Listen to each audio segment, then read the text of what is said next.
ஒன்றான மெய்தேவனாகிய யாவே தேவனுடைய கிருபையால் அவருடைய குமாரனாய் நம்முடைய யேசுவா கிறிஸ்துவின் நாமத்தில் நாம் உங்களுக்கு வாழ்த்துக்களை தெரிவித்துக் கொண்டு இந்த சத்திய ஆகாரத்தை தியானிக்க நாம் பிரயாசப்படுவோம்.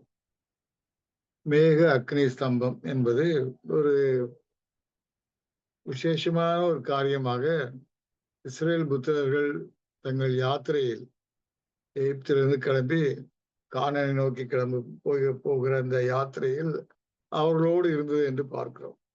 அநேக சமயங்கள்ல இதை படிக்கிறோமே தவிர இதை அதிகமாக உணர்வது கிடையாது. விதமாக சூரிய வெளிச்சமா டெய்லி இருக்குது, காற்று வீசுது, மேகம் வருகிறது, மழை பெய்கிறது, இதையெல்லாம் ஒரு இயற்கையான ஒரு காரியமாக காணப்படுகிறதால் நாம் அதிகமாக சிரத்தை எடுத்து அதெல்லாம் தேவனுடைய அற்புதமான காரியங்கள் என்று யோசிப்பதே கிடையாது. ஆனா ஒவ்வொன்றையும் யோசித்து பார்ப்போமானால் அவைகள் எல்லாமே தேவனுடைய அற்புதமான காரியங்கள். அது நமக்கு தேவைகளை பூர்த்தி பண்ணுவதற்காக தேவன் அவைகளெல்லாம் நமக்கு கொடுத்து வைத்திருக்கிறார்.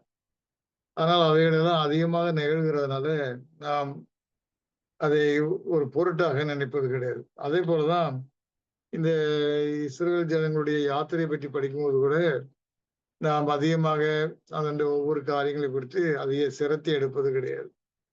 இந்த மேக அக்னி ஸ்தம்பமும் அவர்களை நடத்தி சென்றது என்று பார்க்கிறோமே தவிர அதனுடைய விசேஷமான அம்சங்கள் அதன் மூலம் தேவன் எவ்விதமாக வழிநடத்தியிருக்கிறார் என்கிற காரியங்களை நம்ம உற்று நோக்கும் போதுதான் அது ஒரு அற்புதமான ஒரு மகிமையான ஒரு காரியமாக தெரியும்.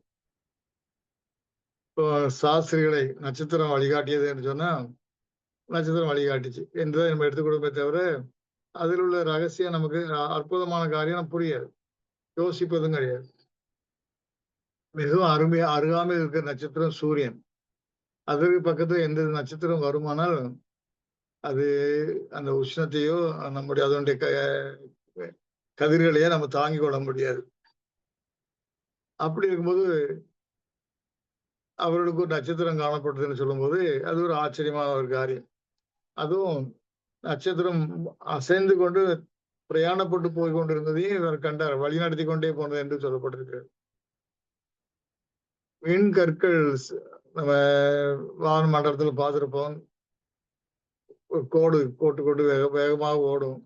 ஆனால் எங்கே போகுது என்று தெரியாது, தரையில் விழுகிற மாதிரி வரும், எரிந்து சாம்பலாகி விடுகிறது என்று படிச்சிருக்கிறோம். அவைகளை அவ்விதம் ஓட பார்த்திருக்கிறோம் சில விண்கற்கள். ஆனால் திசையை காட்டிக்கொண்டே சென்றது என்று சொன்னால் அது எந்த விதத்தில் போயிருக்க வேண்டும், எந்த உயரத்தில் இருந்திருக்க வேண்டும், எந்த விதமாக பிரகாசமாக இருந்திருக்க வேண்டும், அது எவ்விதமாக சாத்தியமாயிருக்க வேண்டும் என்றெல்லாம் யோசித்தோமானால் அது ஒரு பெரிய அற்புதமான காரியம். அது எவ்விதமாக மற்றவர்களுக்கு காணப்படவில்லை, சாஸ்திரிகளுக்கு மட்டும் காணப்பட்டு வழிநடத்தி கொண்டே வந்தது.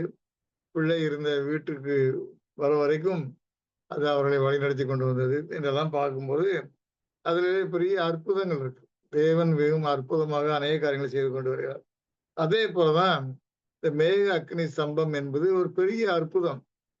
இஸ்ரேல் ஜனங்களை அந்த 40 வருஷ வனாந்திர பிரயாணத்திலே அவர்களோடு கூட அந்த மேக அக்னி ஸ்தம்பம் பிரயாணப்பட்டு வழிநடத்தி கொண்டே வந்தது என்று பார்க்கிறோம். இந்த காரியத்தை பற்றி பார்க்கும்போது நாம் அதிகமாக ஆச்சரியமாக இருக்கும். தேவன் எவ்வளவு அக்கறையாக தம்முடைய ஜனங்களை பாதுகாத்து கொண்டு வந்திருக்கிறார் என்று பார்க்கிறோம். அந்த வேத வாசியை கேட்டபடி எண்ணாகமம் 9, 15, 16 வாசஸ்தலம் ஸ்தாபனம் செய்யப்பட்ட நாளிலே மேகமானது சாட்சியின் கூடாரம் ஆகிய வாசஸ்தலத்தை மூடிற்று. சாயங்காலம் ஆனபோது வாசஸ்தலத்தை மேல் அக்னிமயமான ஒரு தோற்றம் உண்டாயிருந்தது. அது விடியற்காலம் மட்டும் இருந்தது. இப்படி நித்தமும் இருந்தது. பகலில் மேகமும் இரவில் அக்னி தோற்றமும் அதை மூடிக்கொண்டு இருந்தது என்று படிக்கிறோம். இதெல்லாம் தேவன் எவ்வளவு ஞானமாக யோசித்து செய்திருக்கிறார் என்று பார்க்கிறேன். இப்ப அவர் ரொம்ப அற்புதங்கள் செய்து கொண்டிருக்கிறார். உபாகமத்துல பார்க்கும்போது இஸ்ரவேல் ஜனங்களை வழி நடத்தும் போது அவர்கள் கால்கள் வீங்கவில்லை, அவர் வஸ்திரங்கள் பழமையாகவில்லை என்றுதான் சொல்லப்பட்டிருக்க பார்க்கிறோம். அவர்களுக்கு விசேஷமான மன்னா கொடுத்து, விசேஷமாக காடை, இறைச்சியை கொடுத்து, விசேஷமா தண்ணீர் கொடுத்து என்றெல்லாம் பார்க்கிறோம். வெறும் கொரிந்தியர்ல படிக்கும்போது தண்ணீர் அவர் போகிற வழியெல்லாம் தண்ணி வந்ததாம் என்னெல்லாம் படிக்கிறோம். ஆக இதெல்லாம் ரொம்ப ஆச்சரிய பிரகாரமா தேவன் அவர்களுக்கு கொடுத்து கொண்டே வருகிறார். தண்ணீர் சப்ளை, ஆகார சப்ளை, இப்படி ஒவ்வொன்றையும் பார்க்கிறோம். அது மட்டும் இல்லாமல் தேவன் அவர்களுக்கு இந்த மேக அக்னி ஸ்தம்பத்தின் மூலம் பெரிய அற்புதத்தை செய்து கொண்டே வருகிறார். அது அவர்கள் உணர்ந்தார்களா உணரவில்லையான்னு தெரியல. நாமும் உணர்ந்தோமா உணரவில்லையா தெரியல. கிறிஸ்தவ சபையில நான் படிக்கிற காலத்துல இது ஒரு அற்புதமாக பார்ப்போம் விசேஷமாக. ஆனால் அதனுடைய உள்ள அர்த்தம் தெரியாது. அதனுடைய உன்னத அற்புதமான காரியங்கள் அது அடங்கி இருக்கிறதும் தெரியாது. ஆனால் தேவனுடைய பிரதான கிருபையினால அவருடைய ஊழியக்காரனாகிய ரசல் மூலம் சத்தியத்தை கொடுத்து அதை அந்த சத்தியத்தின் மூலம் பிரகாசிக்கப்பட்ட பிரதர் ஜான்சன் இன்னும் அதை விளக்கி நமக்கு தரும்படி தேவன் உதவி செய்திருக்கை பார்க்கும்போது ஆச்சரியமா இருக்கிறது. மிகவும் நன்றியுள்ளவர்களாக இருக்கிறோம் இல்லையா? அப்ப இந்த அக்னி ஸ்தம்பம் என்பது, மேக அக்னி ஸ்தம்பம் என்பது அவருடைய வாழ்க்கையின் ஒரு பகுதியாக இருந்தது. 40 வருட பிரயாணத்திலே ஒரு பகுதியாக இருந்தது. இது ஒரு அப்படி அவர்களை வழிநடத்தி கொண்டு ஆச்சரியமாக உதவி செய்தது. இது முதல்ல எங்க ஆரம்பித்தது என்று யாருக்கா தெரியுமா? மேக அக்னி ஸ்தம்பம் எதுல இருந்து ஆரம்பித்தது? யாராவது சொல்ல முடியுமா?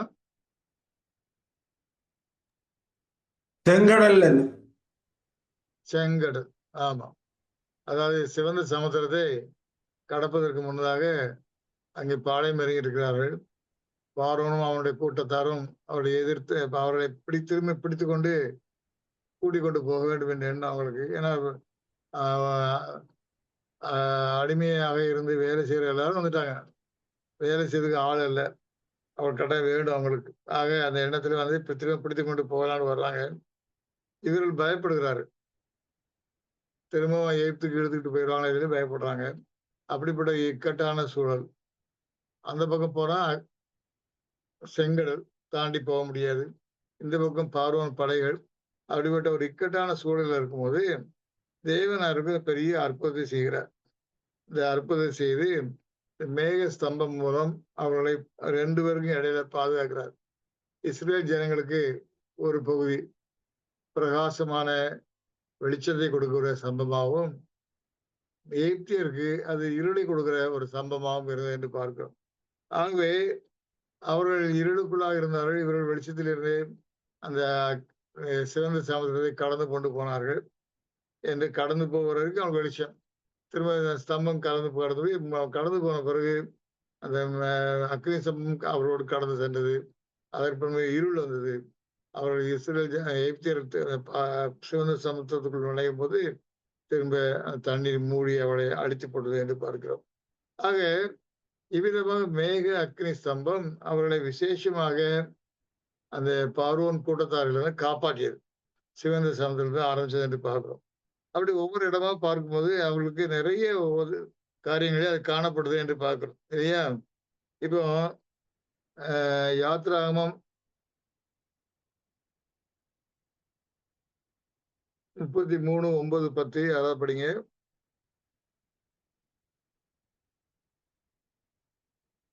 யாத்ராகமம் 33:9-10. மோசே கூடாரத்துக்குள் பிரவேசிக்கையில் மேகஸ்தம்பம் இறங்கி கூடார வாசலில் நின்றது. கர்த்தர் மோசேயோட பேசினார். ஜனங்கள் எல்லாரும் மேகஸ்தம்பம் கூடார வாசலில் நிற்க கண்டார்கள். ஜனங்கள் எல்லாரும் எழுந்திருந்து தங்கள் கூடார வாசலில் பணிந்து கொண்டார்கள். ஆமாம். ஆக அவ்விதமாக மேகஸ்தம்பம் அந்த கூடாரத்தை மூடி வந்துட்டு மோசே கூடாரத்துக்குள்ள பிரவேசிக்கும் போது இப்படிப்பட்ட ஒரு சீனை படிக்கிறோம். அது மட்டும் இல்லாமல் யாத்திராகமம் 40, 39, 38, யாத்திராகமம் 40, 34, 38. அப்பொழுது ஒரு மேகம் ஆசரிப்பு கூடாரத்தை மூடினது. கர்த்தருடைய மகிமை வாசஸ்தலத்தை நிரப்பிற்று. மேகம் அதன் மேல் தங்கி படிங்க 38 வரைக்கும்.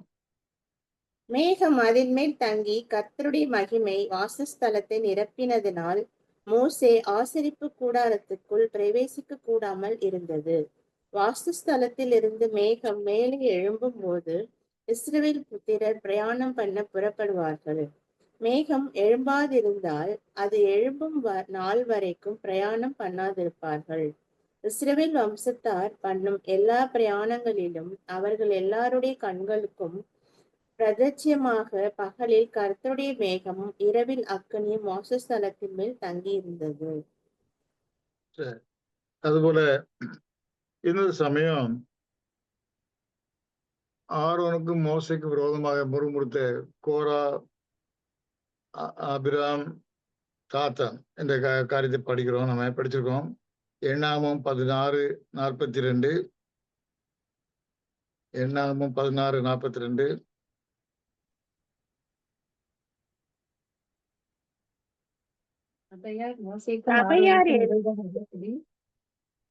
ஆசரிப்பு கூடாரத்துக்கு நேரே பார்க்கிற போது மேகம் அதை மூடினது, கர்த்தரின் மகிமை காணப்பட்டது. சரி, 42.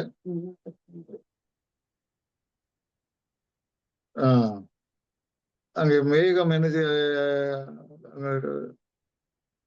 குறிச்சி சரியா தெரியல. அதுல வந்து கோரா வீட்டார் குடும்பத்துக்கு மேல உள்ள மேகம் விலக அவர்கள் பாத பூமி வெடித்து அவர்கள் பூமிக்குள்ளே மறித்து போறதை பார்க்கிறோம். சரி, அடுத்தாறு போல எண்ணாகமம் 14 என்னன்னு 56 போட்டிருக்க வாசி. மோசே ஆரோனை நோக்கி, நீ தூபகலசத்தை எடுத்து பலிபீடத்தில் இருக்கிற அக்கினியை எழுதி போட்டு அதன் மேல் தூபவர்க்கம் விட்டு சீக்கிரமாய் சபையினிடத்தில் போய் அவர்களுக்காக பாவ நிவர்த்தி செய். கர்த்தருடைய சன்னியில் இருந்து கடும் கோபம் புறப்பட்டது, பாதை தொடங்கிட்டு இருந்தார். சரி, அது வேற. சரி, எண்ணாகமம் 14:16.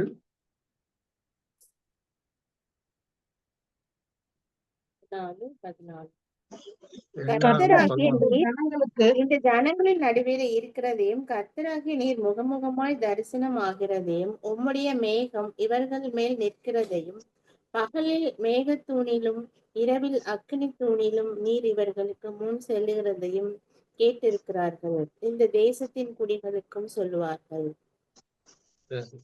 எண்ணாகமம் 12:5.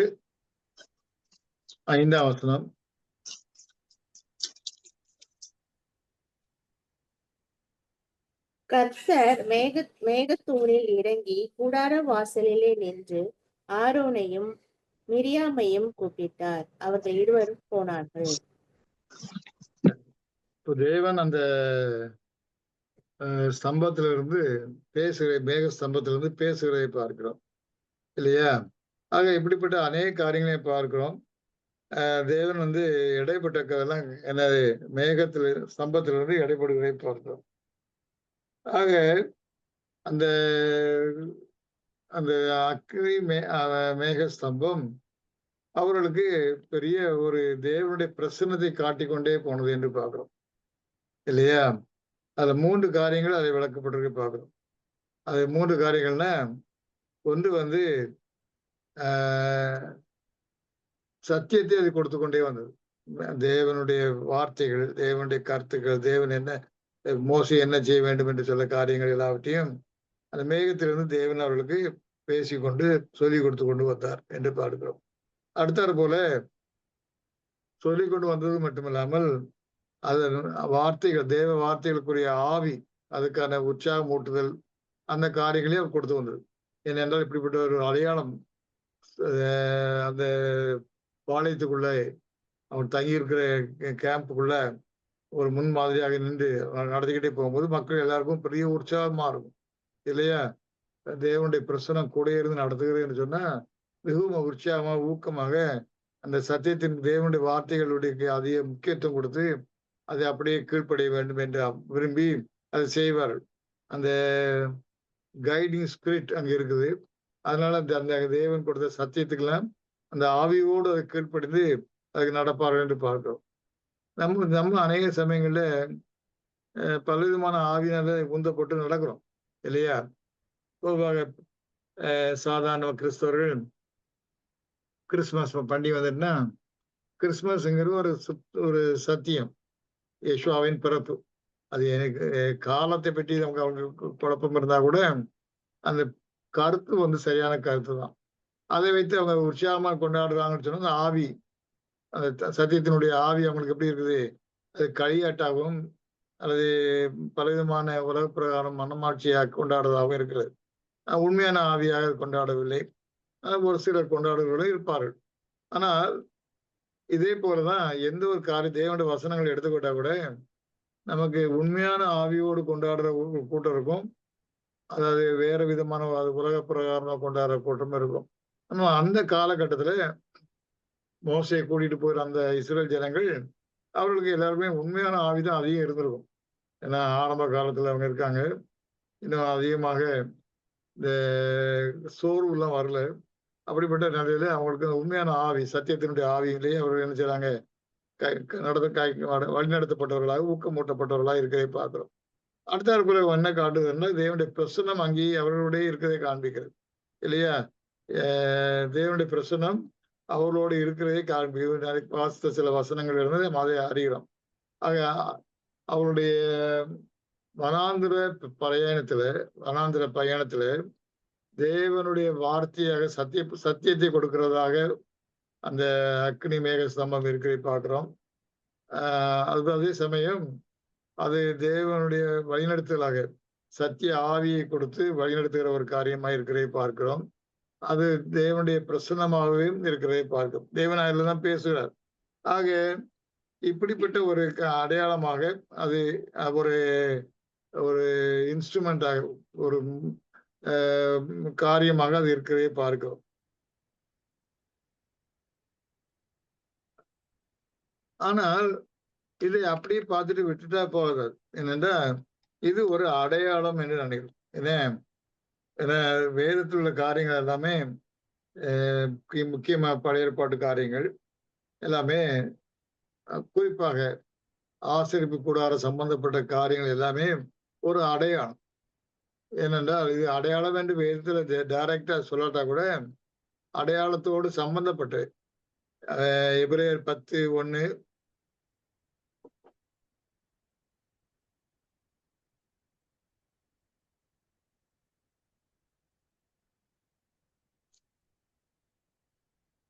இப்படி இருக்க நியாயப்பிரமாணமானது வரப்போகிற நன்மைகளின் பொருளாய் இராமல் அவைகளின் நிழலாய் மாத்திரம் இருக்கிறபடியால் வருஷம் தோறும் இடைவிடாமல் செலுத்தப்பட்டு வருகிற ஒரே விதமான பலிகளினாலே அவைகளை செலுத்த வருகிறவர்களை ஒரு காலம் பூரணப்படுத்த மாட்டாது. ஆக வரப்போற நன்மைகளா இல்லாமல் அவைகளின் நிழலாய் மாத்திரம் இருக்கிறது. அதே எபிரேயர் புத்தகத்துல 8ஆம் அதிகாரம் 5ஆம் வசனம். இவர்கள் செய்யும் ஆராதனை பரலோகத்தில் உள்ளவைகளின் சாயலுக்கும் நிழலுக்கும் ஒத்திருக்கிறது. அப்படியே மோசே கூடாரத்தை உண்டு பண்ண போகையில் மலையில் உனக்கு காண்பிக்கப்பட்ட மாதிரியின்படியே நீ எல்லாவற்றையும் செய்ய எச்சரிக்கையா இரு என்று தேவன் அவனுக்கு கட்டளையிட்டார். ஆக இந்த நியாயப்பிரமாண காரியங்கள், ஆசரிப்பு கூடார காரியங்கள், இவை எல்லாமே பரலோகத்தில் உள்ள காரியங்களுக்கு ஒரு நிழல்.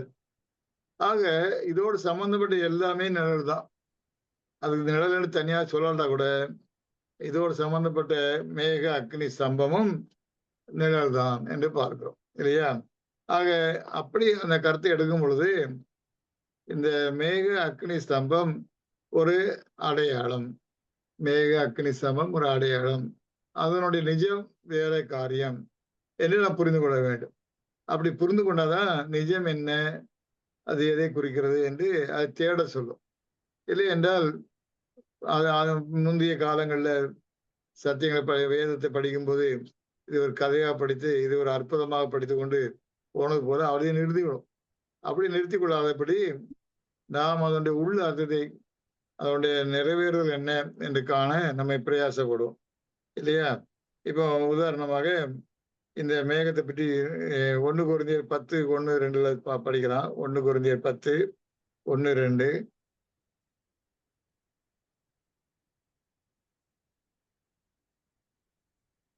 இப்படி இருக்க இப்படி இருக்க சகோதரரே, சகோதரரே, நீங்கள் நீங்கள் எவைகளை எவைகளை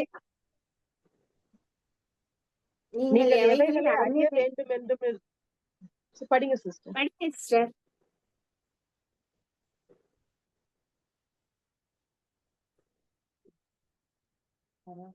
யாராவது ஒருத்தர் இப்படி படிங்க இருக்க சிஸ்டர்.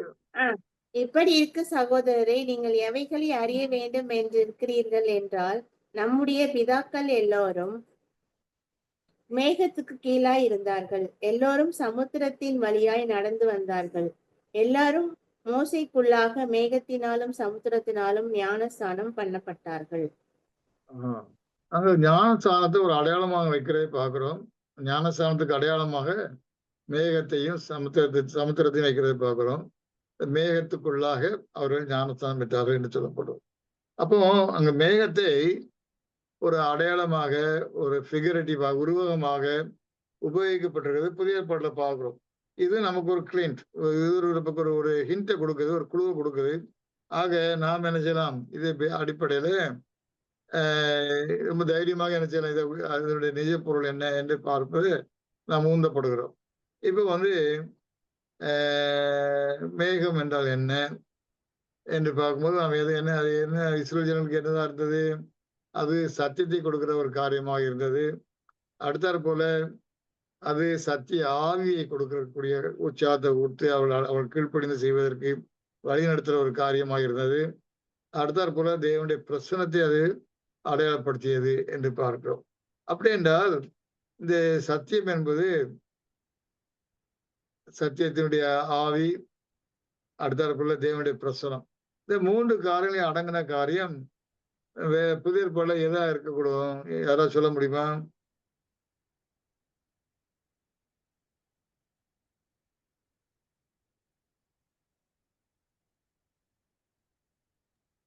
யூகிக்க முடியலையா? சத்தியம் எதுல இருக்கு நமக்கு? எது சத்தியத்தின் ஆவி? நமக்கு பைபிள். பைபிள் தான் என்ன செய்யுது? நமக்கு சத்தியத்துக்குரியதாக இருக்கு இல்லையா? அது ஒரு பெட்டகம், சத்திய பெட்டகம் இல்லையா? ரெப்போசிட்டரி என்று சொல்றோம், இருக்குது. அதே போல சத்திய ஆவி அதான் கொடுக்குது. ஏன்னா தேவனுடைய வசனங்கள்லாம் ஜீவனுள்ள வசனங்கள் இல்லையா? அதுல ஜீவன் உண்டு, ஆவியும் ஜீவனுமா இருக்கு. தேவனுடைய வசனங்கள் எப்படி இருக்குது? ஆவியும் ஜீவனுமா இருக்கிறது. யோவான் 6:63 பாடிக்கிறோம். ஆவி, தேவனுடைய வசனங்கள் ஆவியும் ஜீவனுமா இருக்கிறது. அடுத்தாற் போல ஒரு சமயம் அவருடைய வசனங்கள் கருகலா இருக்குன்னு சொல்லி அநேகர் அவரை விட்டு போயிட்டாங்க. அப்போ யேசுவா கிறிஸ்து சீஷர்களை பார்த்து, நீங்களும் என்னை விட்டு போக மனதாக இருக்கிறீர்களா என்று கேட்கிறார். அப்படி பரிசுத்த பேதுரு ஒரு அருமையான பதிலை கொடுக்கிறார். பதில் ஞாபகம் இருக்கா? வார்த்தை உம்மிடத்தில் தானே உள்ளதுன்னு சொல்றாங்க. எப்படி ஜீவனுள்ள வார்த்தையில் உம்மிடத்தில் தானே உள்ளது. சரி, அது ஆரம்பிக்கும் போது எப்படி ஆரம்பிக்கிறாரு? நாங்கள் யாரிடம் போவோம்? ஜீவனுள்ள வசனம் உம்மிடத்துல இருக்குது என்று சொல்லி கூறுகிறதை பார்க்கிறோம்.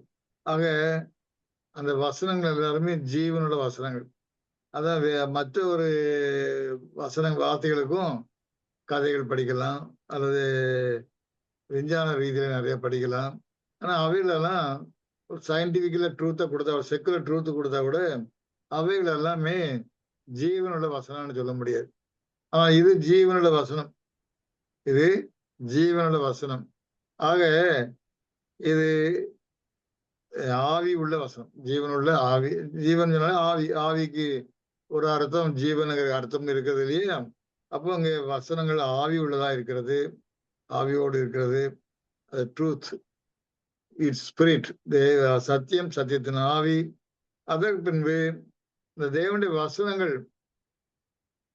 இருந்துன்னா அங்க யார் இருப்பா?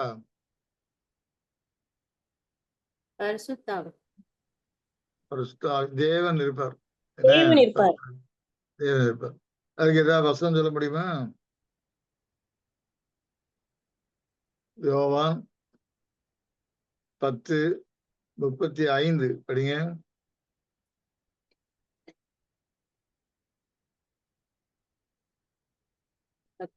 தேவ தேவ வசனத்தை வசனத்தை பெற்றுக்கொண்டவர்களை பெற்றுக்கொண்டவர்களே தேவர்கள் தேவர்கள் என்று அவர் சொல்லி இருக்க வேத வாக்கியமும் தவறாக இருக்க. தேவ வசனங்களை பெற்றவர்கள் யாரு?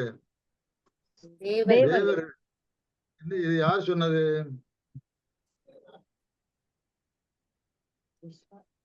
யெஷுவா கிறிஸ்து. யெஷுவா கிறிஸ்துவே சொல்றார், தேவ வசனங்களை பெற்றவர்கள் தேவர்கள். தேவர்கள் என்பது காட் என்ற மைட்டிங்கிற கருத்துல உபயோகிக்கப்பட்டிருக்குது. அது அநேக இடங்களில் அநேகருக்கு உபயோகிக்கப்பட்டிருக்கு இல்லையா? புரஜாதி தேவர்கள் தான் அழைக்கப்பட்டிருக்கு. 1 கொரிந்தியர் 5:8-5 படிச்சீங்கன்னா 1 கொரிந்தியர் 8:5 அநேக தேவர்கள் நமக்கு உண்டு. ஆனாலும் பிதாவை ஒரே தேவன் தான் நமக்கு உண்டு. சரி, அநேக தேவர்கள் இருக்காங்க உலகத்துல. ஆனா பிதாவை ஒரே தேவன் தான் நமக்கு உண்டு சொல்லி பரிசுத்தர் பவுல் எழுதுவதை பார்க்கிறோம். அப்போ தேவர்கள் என்று எண்ணப்படுற அநேகர், ஏஞ்சல்ஸும் தேவர்கள் என்று சொல்வது உண்டு இல்லையா? இங்க யெஷுவா கிறிஸ்து என்ன சொல்றாரு? வேத வசனங்களை உடையவர்கள் என்னதான் தேவர்கள். அப்போ தேவனுடைய பிரசன்னம் அங்க இருக்குது. அவர்கள் தேவர்களாக கருதப்படுகிறார்கள் என்று பார்க்கிறோம். ரெப்ரசன்டேஷன். உடனே தேவர் என்று சொல்லி நம்ம தலைதூக்க கூடாது. தேவனுடைய ரெப்ரசன்டேஷன் நம்மகிட்ட இருக்கிறதை பார்க்கிறோம். ஆக தேவனுடைய பிள்ளைகள், குறிப்பாக இது மணவாட்டி சபைக்காக எழுதப்பட்ட காரியம், இந்த எக்ஸ்பீரியன்ஸ் எல்லாமே நம்ம அதில் ஒட்டி கொண்டிருக்கிறத தவிர, குறிப்பாக இது விசேஷமாக யாருக்கு கொடுக்கப்பட்ட செய்தி? மணவாட்டி சபைக்கு கொடுக்கப்பட்ட செய்தி. சரியா? ஆக மணவாட்டி சபையார் அவர்கள் வேத வசனங்களை உடையவர்களாக இருந்தால் அவர்கள் தேவர்களாக கருதப்பட்டவர். சரி, ஆக இந்த வேத வசனம், வேதாகமம் இந்த இடத்துல அந்த மேக அக்னி ஸ்தம்பமாக இருக்கிறதே பார்க்கிறோம். அந்த மேக அக்னி ஸ்தம்பம் அவர்களை வழிநடத்தி கொண்டு போனதுன்னு பார்க்கிறோம் இல்லையா? அதே போல வேதாகமம் நமக்கு பாதைக்கு தீபமாய் இருக்கிறது. பாதைக்கு தீபமாய் வழிகாட்டியாய் இருக்கிறதே பார்க்கிறோம். சரி, அடுத்தாற் போல அந்த மேக அக்னி ஸ்தம்பம் பகலில் அவர்களுக்கு மேகமாகவும் இரவில் அவருக்கு வெளிச்சமாகவும் இருந்தது. அந்த மாதிரி ஒரு வனாந்திரமான இடத்துல, காடான இடத்துல, இருளான இடத்துல அவர் தேவன் எவ்வளவு ஞானமா அவருக்கு எலக்ட்ரிக் லைட் கொடுத்த மாதிரி ஒரு வெளிச்சத்தை கொடுத்து கொண்டே இருக்கார். அவசியம், வெளிச்சம் அவசியம். அதை எவ்வளவு ஞானமா யோசித்து அவர் வெளிச்சத்தை கொடுத்து விடுறாரு. அவர் எல்லாமே ஞானமாய் போஷித்து கொண்டே வருகிறார். ஆகாரத்தால ஞானமாய் தாகம் தீர்த்து கொண்டு வருகிறார், ஞானமாய் வெளிச்சத்தை கொண்டு வருகிறார். அதே சமயத்துல மேகம் ஸ்தம்பம் என்று சொல்லப்படுறதா கூட, ஸ்தம்பத்தில் இருந்து அநேக காரியம் நடப்பித்தா கூட அவர்களுக்கு வெயில் கூட பாதித்து இருக்காது. அதனால பகலிலே வெயிலாயிலும் இரவே நிலவாயிலும் உன்னை சேதப்படுத்தாது என்ற ஒரு வாக்குத்தத்தம் கூட இருக்கிறதை பார்க்கிறோம். அவ்விதமாக அவர்கள் தேவன் அவர்களை அந்த விதமான ஒரு பாதுகாப்போடு தான் வழிநடத்தி கொண்டு வந்திருக்கிறார் பார்க்கிறோம். ஆகவே இந்த காரியங்கள் எல்லாம் நம்ம இந்த மேக அக்னி ஸ்தம்பம் செய்த காரியங்கள் எல்லாம் வேதாகமம் செய்கிறதை பார்க்கிறோம். அவர்களுக்கு, இஸ்ரேல் ஜனங்களுக்கு எந்த காலகட்டத்துல எந்த சூழலில் இது செய்யப்பட்டது? இஸ்ரேல் ஜனங்கள் எகிப்தை விட்டு வெளியே வந்து சிவந்த சமுதிரத்தை தாண்டி வந்துட்டாங்க. வந்த பின்பு அதுக்கெல்லாம் ஒன்றுக்கு ஒரு அடையாளம் உண்டு. அதை ரொம்ப டீட்டெயிலாக போக வேண்டாம். நமக்கு அடுத்து இதுதான். இங்கே வந்த பின்பு வனாந்திர வாழ்க்கை வந்த பின்புதான் இவங்களுக்கு இந்த சிவந்த சமுதிரம் கடற்கரையில இருந்து அவர்களுக்கு அந்த மேக அக்னி சம்பவம் உதவி செய்து கொண்டே வருகிறது. சரி, இங்க அவர் சிவந்த சமுதிரம் வேணா சொல்லிட்டு அது 2ஆம் மரணத்தை குறிக்கிறதா இருக்கும். அதை இஸ்ரேல் ஜனங்கள் அதை கடந்து வந்துடுறாங்க. இந்த கருத்துல சொல்லும்போது அந்த பரிசுத்தவான்கள் 2ஆம் மரணத்தை கடந்தவர்களாக தாங்க வர்றாங்க. அது ஒரு வேற ஒரு கருத்துல போகும். அதை நம்ம டீட்டெயிலாக போன்ற அவசியம் இல்லை. இந்த வனாந்திரமான வாழ்க்கைக்கு வந்து விடுகிறார்கள். இந்த வனாந்திரமான வாழ்க்கையில பிரதிஷ்டையிலே தங்களை ஒப்பு கொடுத்து death to the world, death to self, alive to God. அப்படி என்ன, உலகத்துக்கு அவங்க செத்துட்டாங்க, சுயத்துக்கும் செத்துட்டாங்க, தேவனுக்கு மட்டும் படைத்திருக்காங்க. அப்படிப்பட்ட நிலையில் பிரித்து எடுக்கப்பட்டவர்களாக வரும்போது அங்கே அவருக்கு தேவனை வழிநடத்துவதற்காக என்ன வைத்திருக்கிறார்? இந்த மேக அக்னி சம்பத்தை போல தேவ சத்தியத்தை கொடுக்கிறார், அந்த சத்திய ஆவியை கொடுக்கிறார். அவருடைய பிரசன்னம் அவர்களோடயே இருக்கிறது. அவர் கீழ்ப்படிய தேவனுடைய பிரசன்னம் அவர்களோடே கூட இருக்கிறது என்று பார்க்கிறோம். இவ்விதமாக தேவன் அவர்கள் வழிநடத்துகிறார். எந்த இடத்துல?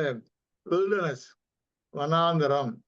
கிறிஸ்தவ வாழ்க்கை, குறிப்பாக சுவிசேஷ யுகத்துல அவருடைய வாழ்க்கை வனாந்தர வாழ்க்கை. மத்தேயு 19:27, 29 யாராவது எடுத்து படிங்க. மத்தேயு 19:29 படிச்சோட போதும் நினைக்கிறேன். என் நாமத்தின் நிமித்தம் வீட்டையாவது, சகோதரரையாவது, சகோதரிகளையாவது, தகப்பனையாவது, தாயையாவது, மனைவியையாவது, பிள்ளைகளையாவது, நிலங்களையாவது விட்டவன் எவனோ அவன் நூற்றுத்தனையாய் அடைந்து நித்திய ஜீவனையும் சுதந்தரித்துக் கொள்ளுவான். அப்பேற்பட்ட விதமாக ஓடுகிறவர் தான் யாரு? மணவாட்டி சபை, இல்லையா?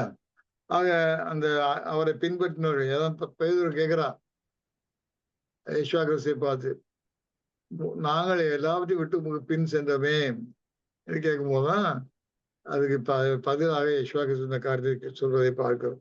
ஆக அவ்விதமாக வனாந்திர வாழ்க்கைக்கு ஒப்பு கொடுத்தவர்கள், அவர்களுக்கு தேவன் என்ன செய்றாரு?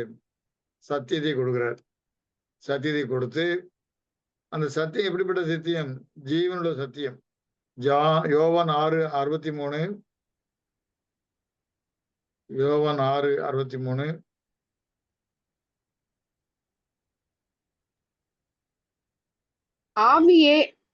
ஆவியே உயிர்ப்பிக்கிறது, மாம்சமானது ஒன்றுக்கும் உதவாது. நான் உங்களுக்கு சொல்லுகிற வசனங்கள் ஆவியாயும் ஜீவனாயும் இருக்கிறது. யேசுவா கிறிஸ்துவின் வசனங்கள் எல்லாம் ஆவியும் ஜீவனுமானது. அது வேத வசனங்கள் தான் இன்ஃபாலியபிள், விளைய உள்ளது, சத்தியம் நிறைந்தது, அந்த ஜீவன் இருக்குது. அதனால நம்ம என்ன செய்யறோம்? அதை பேணி பாதுகாத்து படித்து கொண்டே வருகிறோம். ஜீவனுடையதா இருக்கிறது. ஆக அந்த ஜீவனுடைய வசனங்களை நம்ம வழிநடத்தி கொண்டு வருது, கைட்ஸ் பண்ணி கொண்டு வருவதை பார்க்கிறோம். சரி, இதற்கு இல்லாத வசனங்கள்லாம் என்னது? ஜீவனுடைய வசனங்கள்ல அது தப்பறை வழி நடத்து. நிறைய கதைகள் சொல்லுவாங்க, உலக பிரகாரமான உதாரணங்களை கொடுத்து அந்த கருத்தை விளங்க வைக்க சொல்லலாமே தவிர அதை போதனையாக கொடுக்க முடியாது. அப்படி போதனையாக கொடுத்தாங்கன்னா அது தீமைக்கு தான் வழிநடத்தும். ஒரு நல்ல காரியம் போல காணப்படலாம், நிச்சயமாக அது தீமையை தான் வழிநடத்தும். தேவனுடைய பிரசன்னமும் அதில் இருக்காது. ஆக தேவனுடைய பிரசன்னம் நமக்கு வேணும், தேவனுடைய சத்தியம் நமக்கு வேணும். சத்தியத்துக்கு மேலாக என்ன வேணும்?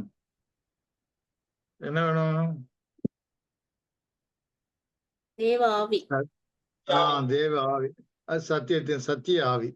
சத்தியம், ட்ரூத் இஸ் ஸ்பிரிட்.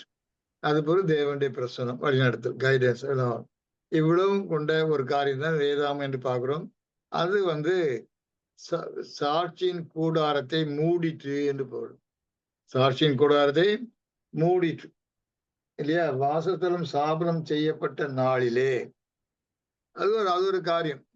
வாசஸ்தலம் ஸ்தாபனம் செய்யப்பட்ட நாள், அந்த வாசஸ்தலம் செய்யப்பட்ட நாள் என்பது எது?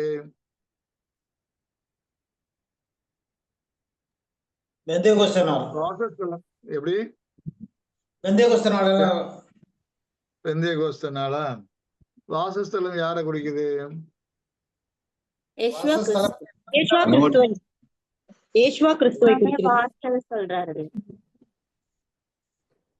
கிறிஸ்துவை குறிக்கிறது. வேற யாராவது சொல்றீங்களா? நானே வாசல் சொல்றாரு யேசுவா கிறிஸ்து. சரி, மணவாட்டி சபை. கரெக்ட், ரொம்ப சொன்னதாய். அந்த வாசஸ்தலம், அந்த மூடாங்கு, அந்த பலகைகள் எல்லாமே அந்த வாசஸ்தலம் யாரை குறிக்குது? மணவாட்டி சபையை குறிக்கிறது. அந்த வாசஸ்தலத்தை நாம் அதுக்கு தான் ஒப்பிடுகிறோம். கிறிஸ்து வகுப்பார் என்று சொல்றோம். கிறிஸ்து யாரு? அந்த சபைக்கு, அந்த ஆசிரியர் கூடாரத்துல பொறுத்த வரைக்கும் கிறிஸ்து யாரு? அது மணவாட்டி சபை ஆலயம். தலை, சரி. இவர்களை சரிதம் சொன்னா தலை. இவங்க ஆசிரியர் கூடாரம் இது கிறிஸ்து வகுப்பார் சொன்னா யேசுவா கிறிஸ்து யாரு? பிரதான ஆசாரியம். பிரதான ஆசாரி. இந்த பலியிடலாம் செலுத்துறது ஆசாரியனாக அங்க இருக்கிறதை பார்க்கிறோம். சரி, அந்த ரிலேஷன்ஷிப் பார்த்துக்கணும். ரைட். ஆக இந்த ஆசரிப்பு கூடாரம் வனாந்தரத்தில் ஸ்தாபனம் செய்யப்பட்டு கொண்டு வருகிறது. அது எந்த காலகட்டத்துல ஸ்தாபனம் செய்யப்பட்டு கொண்டு வருது? சுவிசேஷம். நிறைவேறுகளான நம்பர் சுவிசேஷம். சுவிசேஷ யுகம். அப்போ இந்த ஸ்தாபனம் செய்யப்பட்ட நாள் என்பது சுவிசேஷ யுகத்தை குறிக்கும். சுவிசேஷ யுக நாளிலே ஸ்தாபனம் செய்யப்பட எப்போது ஆரம்பிக்கிறது? யாராவது சொல்ல முடியுமா? ஸ்தாபனம் செய்ய ஆரம்பிச்சது எப்போ? ஞானஸ்தானம். சரி, ஒரு கருத்துல எடுக்கலாம். ஆனா நம்ம கிறிஸ்து வகுப்பாருன்னு பார்த்தோம். கிறிஸ்து வகுப்பார் என்று சொன்னா அது எந்த இதுல ஆரம்பிக்கணும்? பெந்தேகோஸ்துல ஆரம்பிக்கும். கரெக்ட். பெந்தேகோஸ்துல ஆரம்பிச்சு எப்ப முடியணும்? 1914 முடியும். 1914 முடியும். 1914 இணையான யுகம். யூத யுகம் வந்து 1845, அதே மாதிரி சுவிசேஷ யுகம் வந்து 1845. நம்ம கால கணக்கு போக வேண்டாம். இப்போ இந்த இதை தொடர்பு படுத்தி பேசணும். ஸ்தாபனம் செய்யப்பட்ட நாள் எப்ப முடியும்? ஸ்தாபனம் செய்யப்பட்டு முடிந்த உடனே. ஆசிரியப்பு கூடாரம் எதை குறிக்கிறது பார்த்தோம்? கிறிஸ்து வகுப்பார். அது எங்கிருந்து ஆரம்பிக்குது? பெந்தேகோஸ்துல ஆரம்பிக்குது. அப்பதான் அபிஷேகம் பண்ணப்பட்டு அவரெல்லாம் புது சிருஷ்டியா சிருஷ்டிக்கப்படுறாங்க. அப்ப அது எங்க முடியணும்? இரண்டாம் வருகை இல்ல, அது இருக்கட்டும். இந்த முடியும். எப்படி எப்படி அந்த நம்பர் கம்ப்ளீட் முடிஞ்ச உடனே அந்த 1,40,000 கடைசி அங்கத்தினர் தெரிவிக்கப்பட்டு வந்த உடனே சேர்க்கப்பட்ட உடனே அது ஸ்தாபனம் செய்யப்படும் முடியணும். அதான கணக்கு இல்லையா? அதாவது ஸ்தாபனம் செய்யப்பட்ட காரிய நாள் வந்து கடைசி அங்கத்தினர் வர வரைக்கும் அது ஸ்தாபனம் செய்யப்பட்டு கொண்டே வருகிறது. கடைசி அங்கத்தினர் யாரு, எப்ப முடிஞ்சது எல்லாம் வேண்டாம். ஆனா இந்த ஆர்டிகிள்ல 1914 முடிஞ்சது என்று எழுதப்பட்டிருக்கு. அப்படியே எடுத்துக்கணும். 1914 அந்த ஆசிரியப்பு கூடாரம் ஸ்தாபனம் செய்யப்பட்டு முடிந்தது என்று பார்க்கணும். ஆனால் அந்த பெந்தேகோஸ்து நாள்ல இருந்து 1914 வரைக்கும் ஆசிரியப்பு கூடாரம் எழுப்பப்பட்டு கொண்டே வருகிறது இல்லையா? ஆசிரியப்பு கூடாரம் எழுப்பப்பட்டு கொண்டே வருகிறது. எப்படி எழுப்பப்பட்டு கொண்டு வருகிறது? தேவனுடைய வாசஸ்தலமாக எழுப்பப்பட்டு கொண்டு வருகிறது. A place of God's dwelling. வாசஸ்தலம். சொன்னா அதுக்கு அர்த்தம் இல்லாம போயிட்டு. என்னன்னா நான் அடிக்கடி ஒரு வார்த்தையை உபயோகிக்க அதனுடைய அர்த்தமே நம்ம உணர்வு நம்மளை குத்தாது. எனக்கு சற்று யோசித்து பார்க்கும்போது வாசம் பண்ணுகிற ஸ்தலம், இடம். வாசம் பண்ணுகிற இடம், டுவெல்லிங் பிளேஸ். ஆங்கிலத்தில் அப்படிதான் போடுறோம், டுவெல்லிங் பிளேஸ். அடுத்தாப்புல அங்க தேவனை சந்திக்கிற இடமாக இருந்தது. அதுக்கு அடுத்தாற் போல அது எல்லாரையும் ஆசீர்வதிக்கிற, ஜனங்களை ஆசீர்வதிக்கிற ஒரு இடமா இருந்தது. அநேக சமயங்களில் நெகட்டிவாவே திங்க் பண்ணி நமக்கு எல்லா மதத்தை போல கடவுள் வந்து ஒரு அக்கிரமக்காரர் மாதிரியும், அவர் வெஞ்சன்ஸ் எடுக்கிற மாதிரியும், கொடூரர் மாதிரியும் இப்படியே யோசிச்சுக்கிட்டே இருக்கிறோம். நம்ம அப்படியே நினைக்க கூடாது. நம்ம எப்பவுமே ஆசீர்வாதமாக பாசிட்டிவாக யோசிக்கணும். ஆசீர்வு கூடாரம், அந்த வாசஸ்தலம், தேவன் வாசம் பண்ணுகிற இடம். அது மட்டும் இல்ல, நம்முடைய தேவன் எப்படிப்பட்ட தேவன்? ஞானமுள்ள தேவன், அன்புள்ள தேவன், வல்லமையுள்ள தேவன். அவர் எப்படிப்பட்ட நீதி உள்ள தேவன். அந்த நீதி கிறிஸ்துவ ஆகிய கீழ்ப்பட்டிருக்குள்ள அந்த நீதி சாட்டப்பட்டு அன்பை காட்டிக் கொண்டிருக்கிறது என்று பார்க்கிறோம். அடுத்தாற்போல தேவனை சந்திக்கிற இடம். அது மட்டும் இல்லாமல் தேவன் ஜனங்களை ஆசீர்வதிக்கிற இடமாக அந்த ஆசீர்வாத கூடாரம் இருக்கையை பார்க்கிறோம்.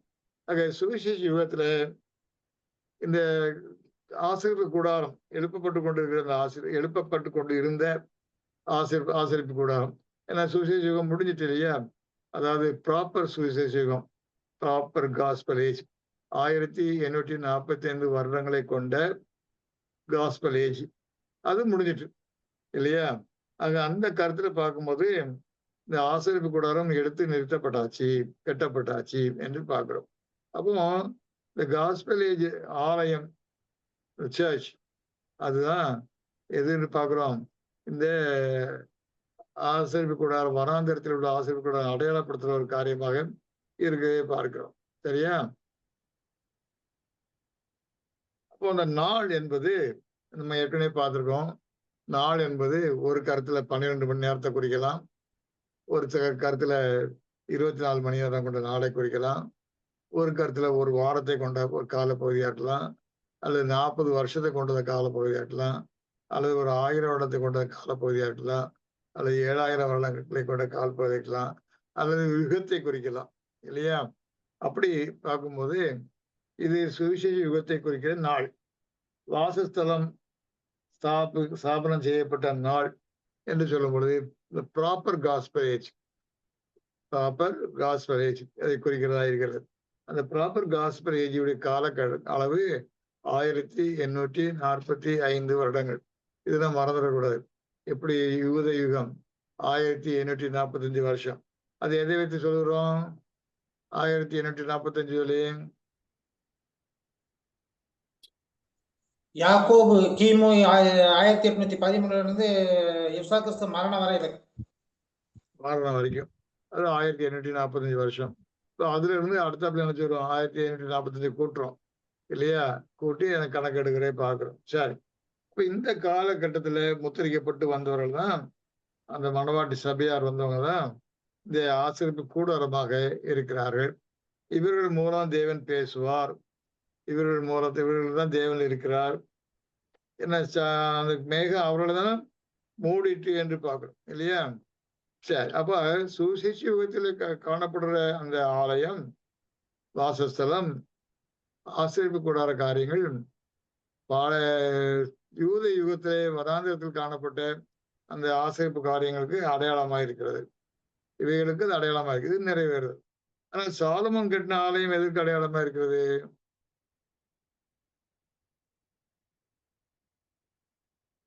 சாலமோன் கட்டின ஆலயமும் மகிமையடைந்த கிறிஸ்துவின் சபை. கிறிஸ்துவின் சபை 1000 வருடம்.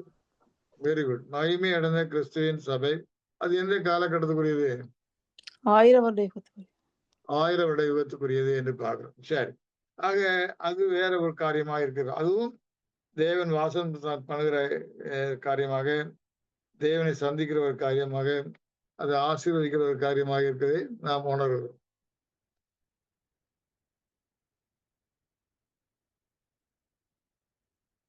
இப்போ இந்த ஸ்தாபனம் செய்கிற காரியம் என்று வரும்போது, இப்போ ஒருத்தர் சொன்னாங்க யெஷுவா கிறிஸ்து காலத்துல இருந்து அது இருக்குது என்று சொல்லும்போது அது சரியான காரியம்தான்.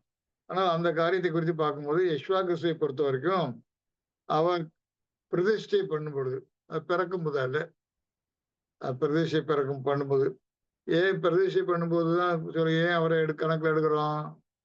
பிறந்ததுல இருந்து எடுக்காம 30 வயதுலதான் ஆசாரிய ஊழியம் செய்யணும். தேவனுக்கு ஊழியம் செய்யணும்னா ஆசாரியன் ஆகணும்னாக்கா 30 வயது இருக்கணும். சரி, அது மட்டுமா? சரி, கரெக்ட், அது ஒரு பாயிண்ட் தான். அடுத்தது ஒரு மேசியாவாக ஆகிறார், கிறிஸ்துவாக அபிஷேகம் பண்ணப்படுறார். Correct, very good. அந்த 30 வயதுலதான் அவர் என்ன செய்யறாரு? கிரைஸ்ட் ஆகிறார். கிரைஸ்ட் ஆகிறார். அப்போ அபிஷேகம் பண்ணப்பட்டவரா ஆகிறார். அதுல இருந்து கணக்கு எடுக்கணும், பிறந்ததுல இருந்து கணக்கு எடுக்கக்கூடாது. இந்த பிறந்ததுல இருந்து கணக்கு எடுத்தது யாரு? William Miller. அங்கதான் தவறாய் போய் அங்கே தாமதிக்கிறாருங்கிற ஒரு காரியம் நிறைவேறினதை பார்க்கிறோம். சரி, அது பரவாயில்ல, அது வேற காரியம். இப்போ யெஷுவா கிறிஸ்து அங்கே கிறிஸ்துவாக மாறுகிற காலம் தான் கரெக்டா அந்த ஞானஸ்தானம் எடுக்கிற காரியம்.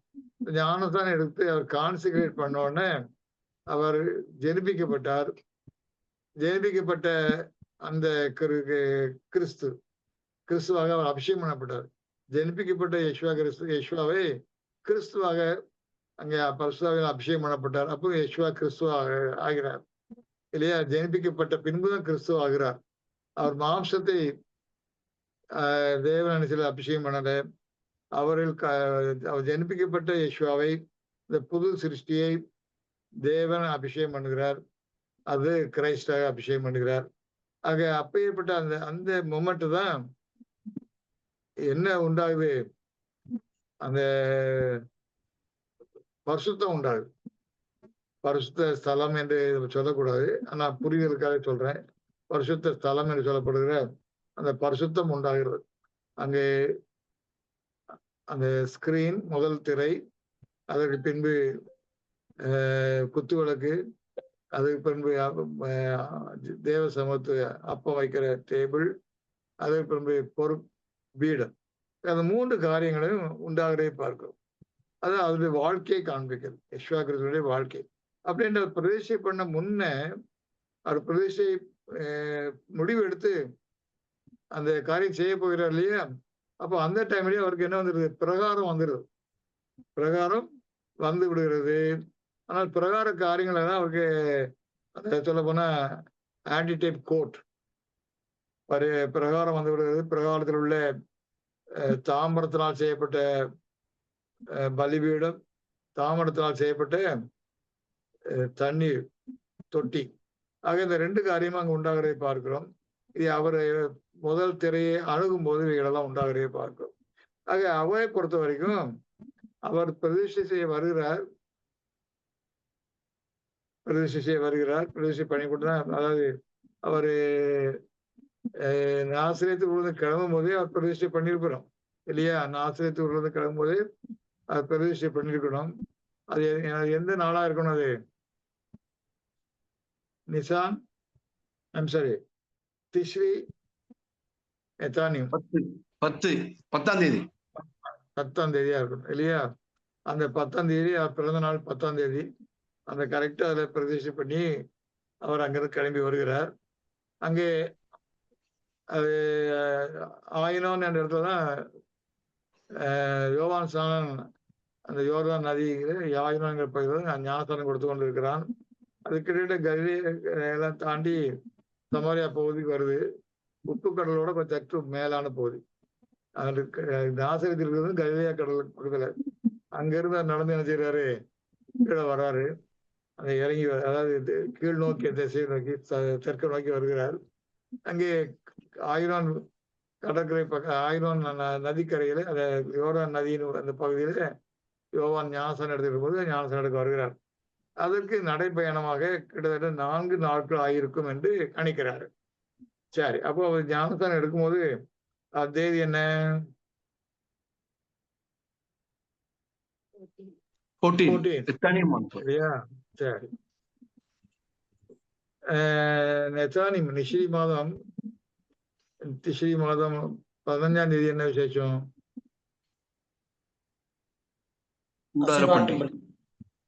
என்ன? கூடார பண்டிகை ஆரம்பிக்குது இல்லையா? கூடார பண்டிகை ஆரம்பிக்குது. அப்போ யெகோவா கிறிஸ்து என்ன செய்யறாரு, 10ஆம் தேதி பிரதிஷ்டை பண்ணி அது ஞானஸ்தானத்தில் அடையாளப்படுத்துவதற்காக நடந்து வந்து இங்கே ஆயினம் நடக்கிற இடத்துக்கு வந்து யோவானால் ஞானஸ்தானம் எடுக்க வருகிறார். அந்த ஞானஸ்தானம் எடுத்து அது அதிகமா 14ஆம் தேதி சாயங்காலம் ஆயிட்டு, அது சாயங்காலத்துல 6 மணிக்குள்ள எடுத்தா அது 14ஆம் தேதி. அது அடுத்த 6 மணிக்கு தாண்டிட்டுனா, சாயங்காலம் 6 மணி தாண்டிட்டுனா அது 15ஆம் தேதி. அப்போ அவரு ஞானஸ்தானம் எடுத்து புது சிருஷ்டிக்கப்பட்டு அவரு வெளியே வரும்போது அது என்ன தேதியா இருக்குது, டைமிங் எப்படி அமைஞ்சிருந்தது? அது 15ஆம் தேதி ஆயிடுச்சு, கூடார பண்டிகை. யெகோவா கிறிஸ்து புது சிருஷ்டி தம்முடைய மாம்சமாகிய கூடாரத்துல வாசம் பண்ண ஆரம்பிச்சிட்டார். இது கருத்து புரியுதா? சரி, ஆக அவ்விதமாக அந்த கால கணக்கெல்லாம், வேதத்தில் கொடுக்கப்பட்டிருக்க கால கணக்கெல்லாம் அதை பொதிந்து இருக்கிறதை பார்க்கிறோம். அவ்விதமாக அந்த யெகோவா கிறிஸ்து செய்து அந்த காரியத்திலே, அந்த பிரதிஷ்டை காரியத்திலே, இங்க அந்த ஆசரிப்பு கூடாரம் ஸ்தாபிக்கப்பட்ட நாள் என்று வரும்பொழுது இவருக்கு அந்த முதல் திரை வந்து, முதல் திரையில குனிஞ்சு போயிட்டார் உள்ள. முதல் திரைக்குள்ள குனிஞ்சுதான் போகணும், அப்படிதான் எழுதப்பட்டிருக்கு. அது விலகிட்டு போகும். நம்ம இப்போ வீட்டுல ஸ்கிரீன் போட்டிருப்போம், விலகிட்டு தான் போவோம். ஒரு நாளும் குனிஞ்சு போக மாட்டோம், குனிஞ்சு போக முடியவும் முடியாது நமக்கு. இல்லையா, வயதாகி போச்சு. ஒரு இளைஞர் யங்ஸ்டர்ஸ் வந்து குனிஞ்சு போக முடிஞ்சா கூட நிமிர்ந்து தான் நிற்பாங்க இல்லையா. ஆனா அந்த காலகட்டத்துல வாசஸ்தலத்துல தேவனுடைய திட்டத்துல அந்த முதல் திரை 2 திரைக்கும் அடியிலே அணிஞ்சு குனிஞ்சுதான் போகணும். முதல் திரையாலும் சரி 2ஆம் திரையாலும் குனிந்துதான் போகணும். அப்படி இவர்கள் குனிந்து யேசுவா கிறிஸ்து குனிந்து 2ஆம் திரை முதல் திரைக்குள்ள பிரவேசித்தாச்சு. பரிசுத்தத்துக்குள்ள வந்துடுறாரு. பரிசுத்தத்துல வந்து உடனே அவருக்கு என்னென்ன கலைகள்லாம் உண்டாயிட்டு, அந்த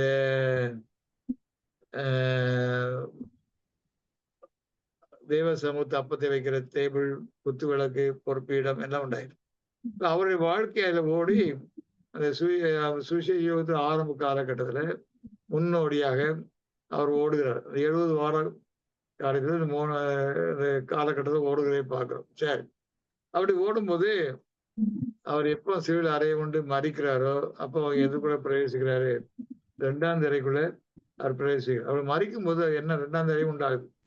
ஆசரிப்பு கூடாரத்தில் வாசஸ்தலத்தினுடைய 2ஆம் திரை யேசுவா கிறிஸ்துவை பொறுத்த வரைக்கும் அப்பதான் தோன்றுது. அவர் 2ஆம் திரையை பிரவேசித்து அவர் 3ஆம் நாள் உயிரோடு எழும்பும்போது மகா பரிசுத்தம் உண்டாகிறது. மகா பரிசுத்தத்துல கேருபீன்கள், உடன்படிக்கை பெட்டி, அது மேல கிருபாசனம், இந்த காரியங்கள் எல்லாம் அங்க தோன்றுகிறே பார்க்கிறோம். அப்போ அவரோட தோன்றி அவர் மகிமைப்படுகிறே பார்க்கிறோம். ஆக யேசுவா கிறிஸ்துவை பொறுத்த வரைக்கும் அவர் வாழ்க்கை எவ்விதமாக ஓடிச்சதோ அந்த வாழ்க்கையோட இந்த 3 வருட கால ஊழியத்துல அந்த ஆசரிப்பு கூடாரம் ஸ்தாபிக்கப்பட்டது என்று பார்க்கிறோம். ஆனால் இது குறிப்பா நம்ம இதை எதுக்கு ஒப்பிட்டு படிக்க முனைகிறோம், அந்த மணவாட்டி சபைக்கு ஒப்பிட்டு படிக்க விரும்புகிறோம் இல்லையா. அப்போ அந்த பாடுள்ள மனிதர்கள் அவர்கள் தங்களை பிரதிஷ்டை பண்ணி வருகிற காரியங்களை படிக்கும் போது அவர்கள் எப்பவும் தங்களை யேசுவா கிறிஸ்துவை ஏற்றுக்கொண்டு யேசுவா கிறிஸ்துவுக்கு பலியை ஏற்றுக்கொண்டு நியாயமாக்கப்படுகிறார்களோ அந்த நிலைக்கு வரும்போது அவங்க எங்க வந்துடுறாங்க, பிரகாரத்துக்குள்ள வந்துடுறாங்க. பிரகாரத்துக்குள்ளாக வந்து விடுகிறார்கள், காம்பவுண்டுக்குள்ள வந்துடுறாங்க. காம்பவுண்டுக்குள்ள வந்தவர்கள் அங்கே பிரகாரத்துக்குள்ள என்ன இருக்குது, பலிபீடம் இருக்கிறது, தண்ணி தொட்டி இருக்கிறது. பலிபீடமும் தண்ணி தொட்டியும் இருக்குது. மற்றவர்கள் சைலன்ஸ் ஆயிட்டீங்க, பலிபீடமும் தண்ணி தொட்டி இருக்குது. அதன் மூலம் அவங்க தங்களை நியாயமாக்கப்படுதலை, அவங்களை அதிகமாக விசுவாசத்தில் நியாயமாக்கப்படுதலை இன்க்ரீஸ் பண்ணிட்டே வந்து அவர்கள் எங்க வர்றாங்க, முதல் திரைக்கு வருகிறார்கள் இல்லையா. முதல் திரையில் அவர்கள் கான்சென்ட்ரேட் பண்றாங்க. இப்போ அவங்களுக்கு கான்சென்ட்ரேட் பண்ணும்போதுதான் அவர்களுக்கு அந்த முதல் திரை தோன்ற ஆரம்பிக்கிறது. முதல் திரை தோன்றி அவர்கள் பிரதேசக்குள்ளாகி புது சிருஷ்டியாக ஜனிப்பிக்கப்படும் பொழுது முதல் திரையை கடந்து நான் இதே சீனை நான் பல ஆங்கிள் பல விதத்துல படிச்சிருப்போம். இப்ப நம்ம ஆசிரியர் கூட ஸ்தாபிக்கப்படுற இந்த கருத்துல இந்த கருத்தை ஃபிட்டிங் பண்ணிட்டு வரோம், அவ்வளவுதான். எல்லாரும் தெரிஞ்ச கருத்து தான் நம்ம அலைன் பண்றோம் இந்த கருத்து கேட்டாப்புல. இங்கே வரும்பொழுது அவர்கள் அவனுக்கு பரிசுத்தம் தோன்றுகிறதை பார்க்கிறோம். முதல் திரையை தாண்டி அவர்கள் பரிசுத்தத்துக்குள் வந்து விட்டார்கள். பரிசுத்தத்துக்குள்ள அவர்களுக்கு தேவ சமூகத்து அப்பம், 7 குத்துகளுக்கு அந்த பொறுப்பிடம் இருக்கை பார்க்கிறோம். அவர்கள் அதுல நினைச்சாங்க, அந்த வெளிச்சத்துல அந்த ஆகாரத்துல ஷூ பிரெட் தேவ சமூகத்து அப்பத்தை பூசித்தவர்களாக அந்த 7 குத்துகளுக்கு வெளிச்சத்தை தங்களை அனுபவித்தவர்களாக அந்த பொறுப்பு இடத்தில் கீழ்ப்படுதல்ங்கிற தங்களுடைய பலியை சுகந்த வாசனையாக தேவனுக்கு ஏறெடுத்தவர்களாக இருக்கிறே பார்க்கிறோம். ஆக இவ்விதமாக அந்த அவருக்கு காஸ்பல் ஏஜ் சுசேஷம் முழுவதுமே அதை செய்து வருகிறதை பார்க்கிறோம். ஆக இந்த முறையில தான் ஆசரிப்பு கூடாரம் ஸ்தாபிக்கப்பட்டு கொண்டு வந்தது என்று பார்க்கிறோம் இல்லையா. ஆக இதன்படி 1914ஆம் ஆண்டு இந்த ஸ்தாபனம் முடிந்து விட்டது என்று குறிப்பிடப்பட்டிருக்கு. அதுக்கு மேல யாரும் என்ன செய்ய முடியாது, உள்ளே போக முடியாது, அது அடைபட்டு போயிடும் இல்லையா. No one else admitted further என்று போடப்படுவதை பார்க்கிறோம் இல்லையா. ஆக அந்த 2ஆம் திரையை கடந்து அவர்கள் போகும்போது குறிப்பாக 78. 1578 என்ன விசேஷம்? மணவாட்டி சபையார் மரணத்திலிருந்து தெய்வீக தன்மைக்கு வராங்க. உயிர்த்தெழுந்து வருகிறார். உயிர்த்தெழுதல், முதல் பலன்கள் உயிர்த்தெழுதல் இல்லையா? அப்போ அந்த உயிர்த்தெழுதலோட அவர்களுக்கு என்ன ஆகுது? மறிக்கும் போது 2ஆம் திரைக்குள்ள போனவங்க அவங்க 2ஆம் திரை சாதிக்கப்பட்டுட்டே வருது. கடைசி அங்கத்துல மறைக்கும் போதுதான் 2ஆம் திரை கம்ப்ளீட் ஆகுது. அதற்கு முன்பு 1878 அவன் உயிரோட வரும் பொழுது அந்த அவர்களுக்கு இருக்கிற அந்த மோஸ்ட் ஹோலி மகா பரிசுத்தம், அந்த உடன்படிக்கை பெட்டி, இந்த காரியங்கள்லாம் அங்கே எஸ்டாப்ளிஷ் ஆகிறதை பார்க்கிறோம் அவர்களை பொறுத்த வரைக்கும். ஆக அந்த மகா பரிசுத்தம் எஸ்டாப்ளிஷ் ஆகி முற்றிலும் முடிகிறது. எப்பவும் கடைசி அங்கத்தினர் போய் சேரும்போது, இப்போ கடைசி அங்கத்தினர் போய் சேருகிற காரியம் ஒரு முக்கியமான அந்த காரியம். இது நம்ம படிச்சு அறிந்து கொள்ள வேண்டிய காரியம். ஆனா அதுதான் முற்று பெறுகிறது. அது ஸ்தாபனம் செய்யப்பட்ட நாள் முடிகிறதை பார்க்கிறோம். அப்போ ஸ்தாபனம் செய்யப்பட்ட நாள் முடிஞ்ச பின்பு அங்க என்ன நடக்குது? அந்த மேகம், அக்னி சம்பவம் அதை மூடிட்டு என்று பார்க்கிறோம் இல்லையா? அவர்களுடைய காரியங்களை எல்லாம் ஏற்றுக்கொண்டு அவர்கள் தான் சத்தியத்தை கொடுப்பதற்கு, பூமியில் இருக்கும்போது சத்தியத்தை அவங்க தான் கொடுத்தாங்க. மேலும் சத்தியத்தை கொடுப்பதற்கு, தெய்வீக நிலையிலிருந்து சத்தியத்தை கொடுப்பதற்கு அவர்கள் தான் ஆத்தரைஸ்ட், அதிகாரப்பூர்வமானவர்கள் என்று அதை தெரிவிக்கிறதை பார்க்கிறோம். இப்போ அவங்க பூமியில அவங்க இருந்து ஓடிக்கிட்டே இருக்கும்போது கூட அவர்கள் அந்த மேக அக்னி சமமாக தான் இருக்கிறாங்க இல்லையா? அவர்கள் ஒரு கருத்துல இருந்துகிட்டு தான் போறாங்க. ஆகையால அவர்கள் மூலம்தான் சத்தியம் நமக்கு கிடைத்து கொண்டு இருக்க வேண்டும். இது ஒரு பெரிய சத்தியமாக நமக்கு புரிகிறது. ஏனென்றால் இந்த கருத்தை படிக்கும்போது ஒரு பெரிய இது ஒரு வெளிச்சம் கிடைச்சது இல்லையா? அநேகருக்கு என்ன செய்வாங்க? ஜான்சனுடைய விசேஷமான ஒரு கண்டிஷன் அது. அதாவது மணவாட்டி சபையார் மூலம்தான் சத்தியம் கொடுக்கப்பட வேண்டும். இது சரியான கருத்து. ஏனென்றால் அவங்களுக்கு மட்டும்தான் தேவனுடைய வெளிச்சம், அந்த மேகம், இந்த ஃபயரி அக்னி மேக ஸ்தம்பம் அவர்களோட தான் இருக்கும். அவர்களிடம் தான் தேவனுடைய பிரசன்னம் இருக்கும். அவர்களிடம் தான் தேவனுடைய சத்தியம் இருக்கும். அவர்களிடம் தான் சத்திய ஆவி இருக்கும் இல்லையா? இப்போ அநேகர் வேதத்தை எடுத்து போய்து கொண்டு சத்திய ஆவி இருக்கிறது போல பண்ணுவாங்க. ஆனா அவங்களுக்கு இருக்கிற பண ஆசை, உலகத்தனம், அவருடைய பெரிய திட்டம், பெரிய சபையை ஆரம்பிக்கணும், நிறைய பேர் ஆயிரக்கணக்கால் சேர்க்கணும், ஆயிரக்கணக்கான காரியங்களை செய்து சோசியல் ஒர்க்லாம் கொண்டு செய்யணும், அதை பண்ணணும், இதை பண்ணணும். இதெல்லாம் சத்திய ஆவியே இல்லை. அப்போ அந்த ஊழியமும் சத்திய அவங்கள்ட்ட இருக்குதான்னா இல்லை. அந்த ஊழியமும் சத்திய ஊழியமும் ஆகிறது.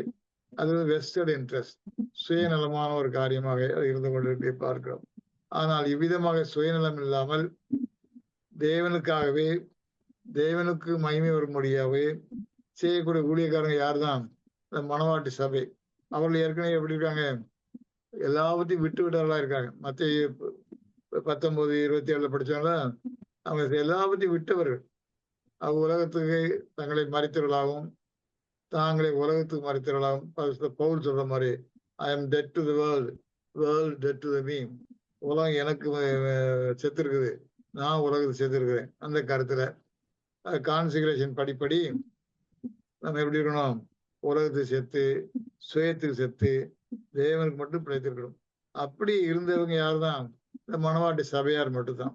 ஆக அப்படிப்பட்டவர்கள் மத்தியில தான் என்ன இருக்கும்? அந்த தேவனுடைய சத்தியம் இருக்கும், தேவனுடைய சத்திய ஆவி இருக்கும், தேவனும் பிரசன்னமா இருப்பார்.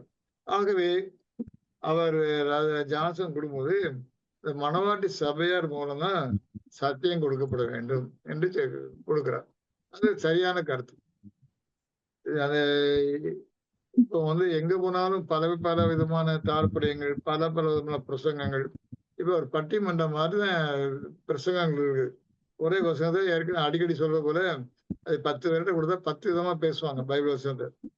எல்லாரும் கேட்டு ரசிப்பாங்க. இப்படியும் பேசலாமா, அப்படியும் பேசலாமா, அப்படி இருக்கா, இவரு ரொம்ப நல்லா பேசினாரு, வேற தெரியாத விதமாக வேற ஒரு விதத்துல பேசினாரு, இப்படி எல்லாம் அத மார்க் போட்டுக்கொண்டு எவாலுவேட் பண்ணி கொண்டு இருக்கோம்.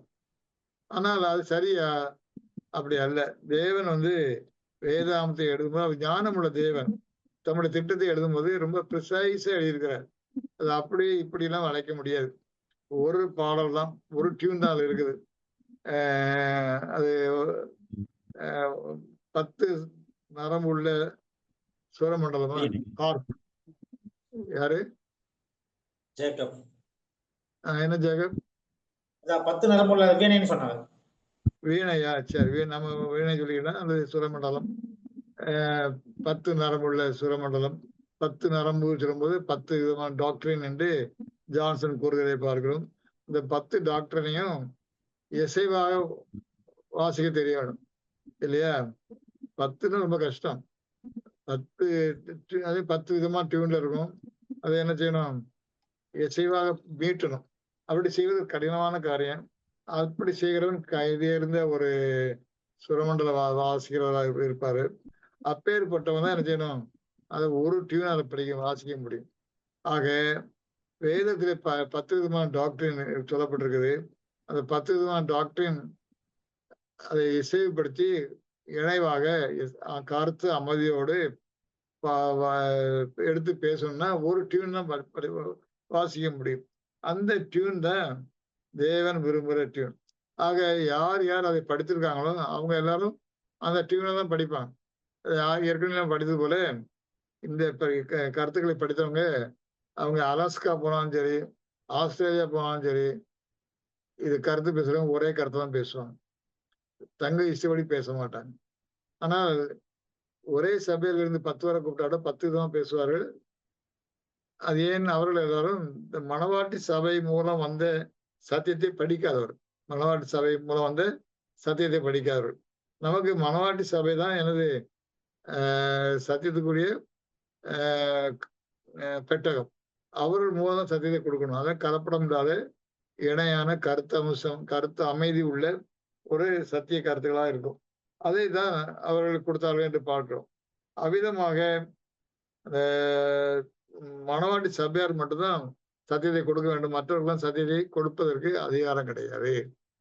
அப்போ நம்ம சத்தியத்தை பற்றி பேசுகிறோமே, நமக்கு அதிகாரம் இருக்கிறதா என்று கேட்டா, நாம் புதிதான சத்தியங்களை எடுத்துக் கொடுப்பதற்கும் அதிகாரம் கிடையாது. அவர்கள் கொடுத்த சத்தியத்தை நாம் என்ன செய்யலாம்? அந்த தத்துவத்தின் அடிப்படையில் நாம் பேசிக்கொண்டே இருக்கிறோம். நாம் வேறு சத்தியங்களை பேசுவது கிடையாது. அதே கருத்துக்களை நம்ம என்ன செய்யறோம்? நம்ம புரிதல் கேட்டாலும் பேசிக்கொண்டே இருக்கிறோம். அவ்விதமாக நாம் செய்வது தவறு ஒன்றும் இல்லை. ஆனால் வேறு புதிதான கருத்துக்களை நாம் எடுத்து புகுத்தக்கூடாது. அது தவறான கருத்து. சாத்தானுடைய தூதனாக ஆகிவிடும் என்று பார்க்கிறோம். சரி,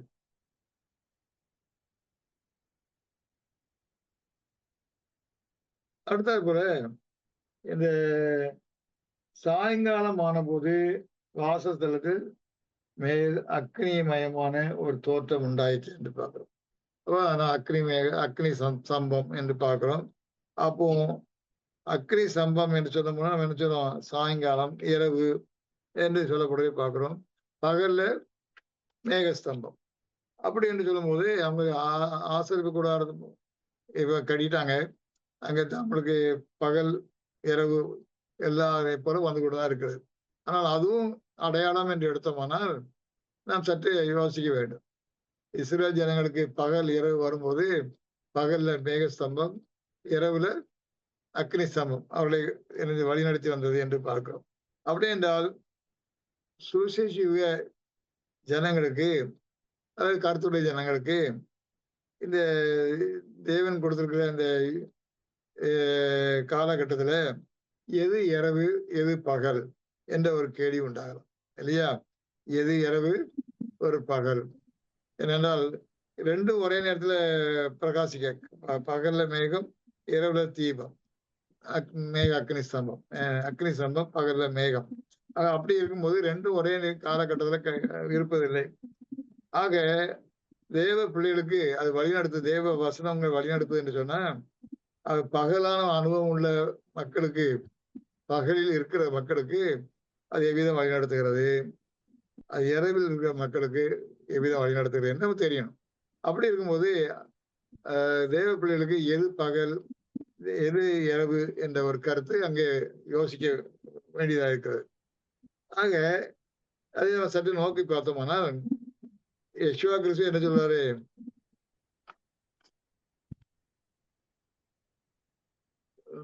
யோவான் 9:4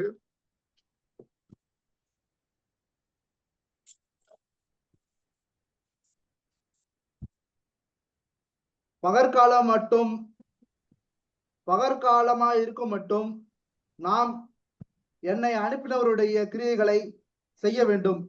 ஒருவரும் கிரியை செய்யக்கூடாத ராக்காலம் வருகிறது. யெஷுவா கிறிஸ்து அங்க 2 காலத்தை பற்றி சொல்றாரு, பகற்காலம், ராக்காலம். சரி, அது நாம் என்று சொல்லப்படுறது, நாம் என்று ப்ளூரல்ல எடுத்துக்கணும். சரி, ப்ளூரல் படிச்சியோ? Yes uncle. Very good. அப்போ பகற்காலம் இருக்கிறவருக்கு ஊழியம் செய்யணும். என்ன ஊழியம் செய்தாங்க யெஷுவா கிறிஸ்து அவரோட சீஷரிடம்?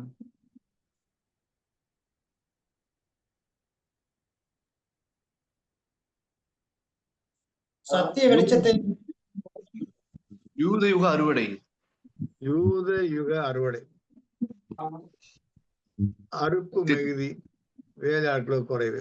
அடுத்தாற்போல தூற்றுக்கூடை அவர் கையில் இருக்கிறது. அடுத்தாற்போல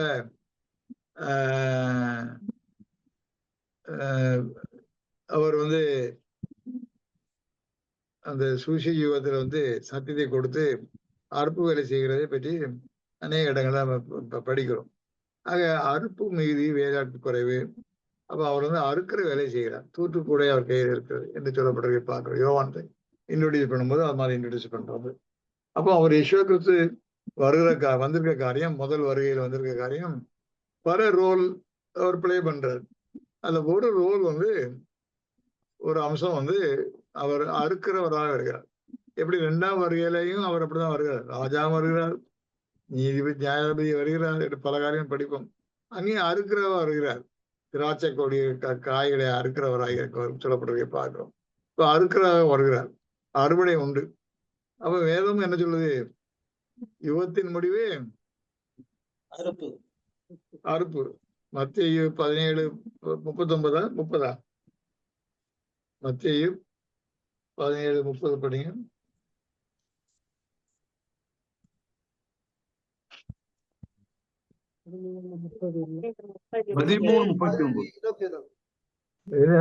பிரதர் 13:39. சாரி, அவைகளை விதைக்கிற சத்துரு பிசாசு, அறுப்பு யுகத்தின் முடிவு, அறுக்கிறவர் தேவதூதர்கள். ஆமா, அறுப்பு உலகத்தின் முடிவில் போட்டிருக்கு பைபிள்ல, தப்பது யுகத்தின் முடிவு. அப்போ சுவிசேஷ யுகத்துக்கு முடிவுல அறுப்பு இருக்கும். அதே போல யூத யுக முடிவுல அறுப்பு உண்டு. யெஷுவா கிறிஸ்து வந்தது யூத யுக முடிவுல அறுப்புல வர்றாரு. அப்போ அறுப்புல வந்தாருன்னா அந்த அறுப்பு பகல் என்று கூறுகிறார். பகல் இருக்கிற வரைக்கும் வேலையை செய்யணும்னா. ஆனா ஒருவனுக்கு கிரியை செய்யக்கூடாத இரவு வருகிறது, ராக்காலம் வருகிறது என்று கூறுகிறார். அப்ப இரவுன்னு சொல்லிட்டாருன்னா அந்த அறுப்பு முடிஞ்சு போகுது, அதுக்கு மேல அறுக்க முடியாது. எங்க அறுக்க முடியாது? யூத யுகத்தில் இருந்து மணவாட்டி சபைக்கு அறுக்க முடியாது. அந்த வேலை முடிஞ்சு போகுது இல்லையா? ஆக யூத யுக அறுவடை என்கிற பகுதி, யெஷுவா கிறிஸ்து முதல் வருகையில் வந்திருந்த பகுதி, பகலா இரவா? பகல். அப்போ அது அடுத்து வருகிற காலம் எது? சுவிசேஷ யுகம். அந்த சுவிசேஷ யுகம் என்னது? என்னது? தெளிவா சொல்லுங்க. யாராவது? அது இரவு இல்லையா? சுவிசேஷ யுகம் இரவு என்று பார்க்கிறோம். அதற்கு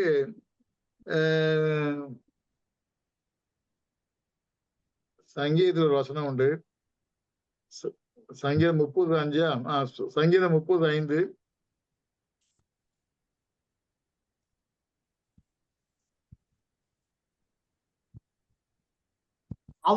அவருடைய கோபம் ஒரு நிமிஷம், அவருடைய தயவோ நீடிய வாழ்வு. இரவு காலத்தில் அழுகை தங்கும், விடியற் காலத்தில் களிப்புண்டாகும். ஆமா, இரவு காலத்தில் சாயங்காலம் போட்டிருக்கு இல்லையா? கௌதம் திருத்தி படிச்சிருக்காரு, ரொம்ப சந்தோஷம். ஆங்கிலத்துல நைட்டு தான் போட்டிருக்கு.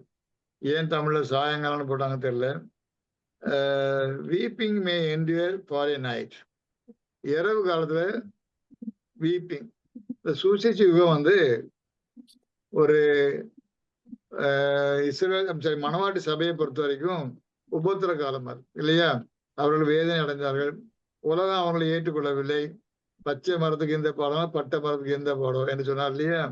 அவன் என் நிமித்தம் நீங்கள் துன்பப்படக்கூடிய உலகம் உங்களை வெறுக்கும், புறக்கணிக்கப்படுவீர்கள் என்றெல்லாம் யேசுவா கிறிஸ்து ஏற்கனவே சொல்லியிருக்கிறார். அதனே பாடுகள் நிமித்தம் மூலம் தேவனுடைய ராஜ்யத்துக்கு வந்து சேர முடியும். இந்த காரியங்கள்லாம் சொல்லியிருக்க பார்க்கிறோம். அவ்விதமாக அந்த சூரிய முழுவதுமே அது இரவு, அது அழுகை தங்கும். நிறைய பேர் நினைச்சதாங்க, எரிச்சாங்க, இப்படி அநேக உபத்திரங்களை பண்ணார்கள் இல்லையா? பயங்கரமான வேத புத்தகத்தை மொழியாக்கம் பண்ணதுக்கு ஜெரோமையும் அப்படி பண்ணாங்க, திண்டேல் அப்படி பண்ணாங்க. இப்படி அநேக காரியங்களை பற்றி படிக்கிறோம். ஆக அவர்கள் அழுதார்கள், வீப்பிங். அவர்கள் தைரியமா போனா கூட அந்த கூட்டத்தில் இருந்தவங்கன்னா ரொம்ப வேதனைப்பட்டிருப்பாங்க இல்லையா? ஆக உலகம் அவ்விதமாக அவரை பாடுபடுத்தியது.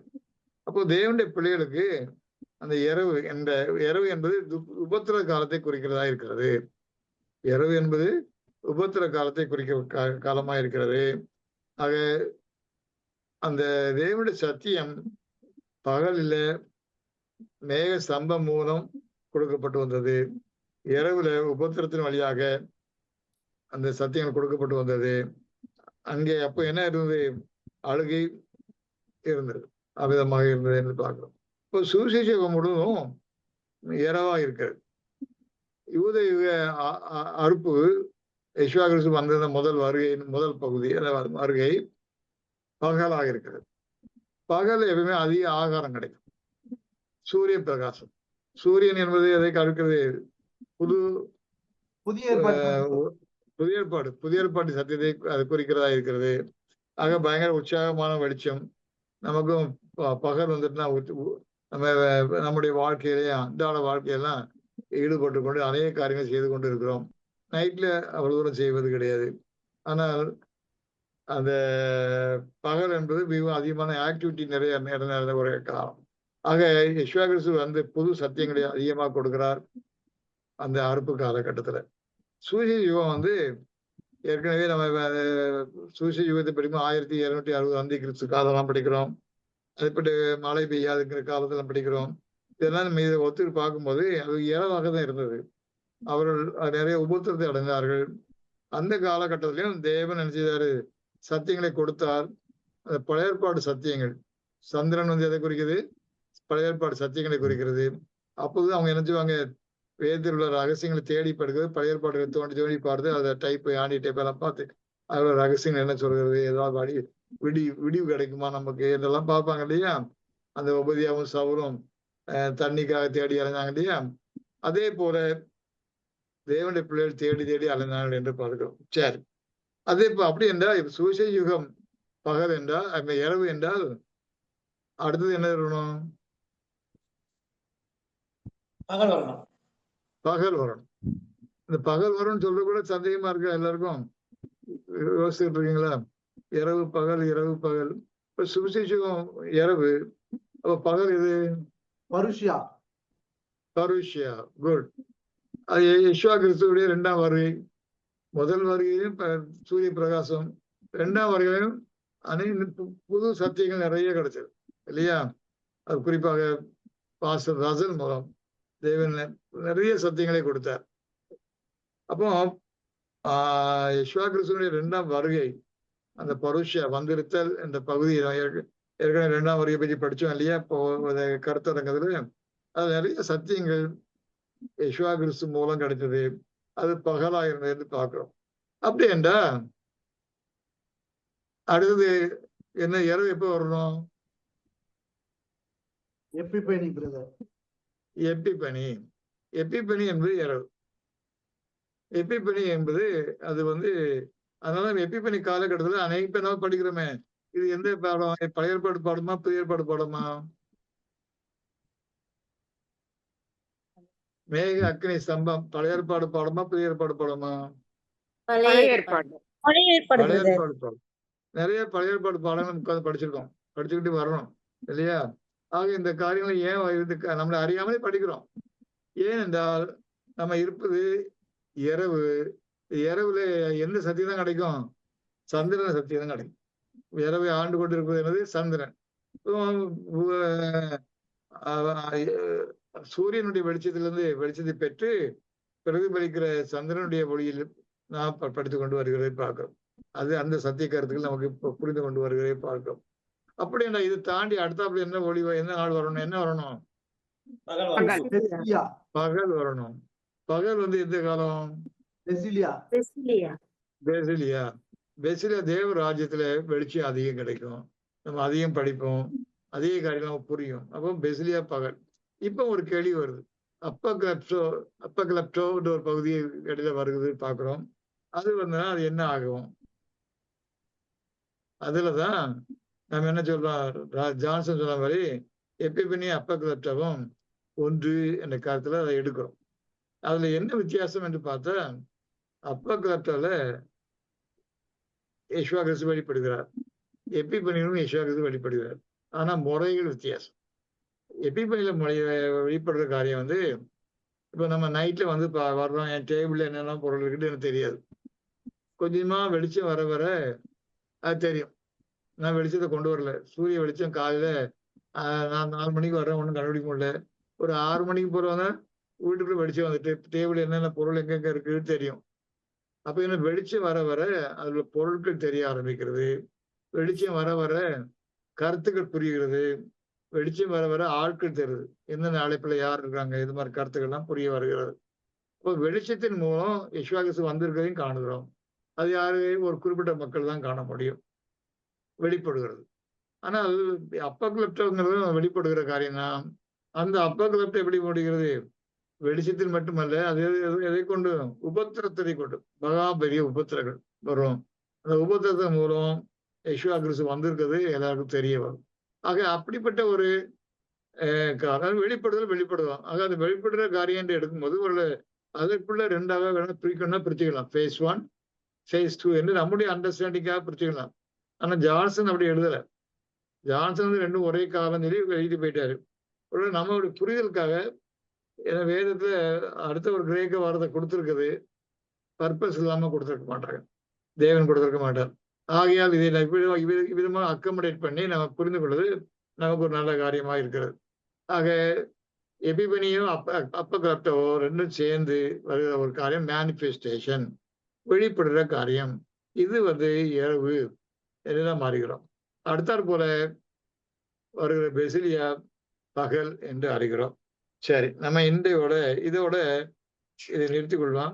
மீதி அடுத்த வகுப்புல கற்று சித்தமாக நான் பார்க்கலாம். இதுல ஏதாவது கேள்வி இருந்தா கேளுங்க. இது வரைக்கும் புரிஞ்சுதா நான் சொல்லி கொடுத்தது?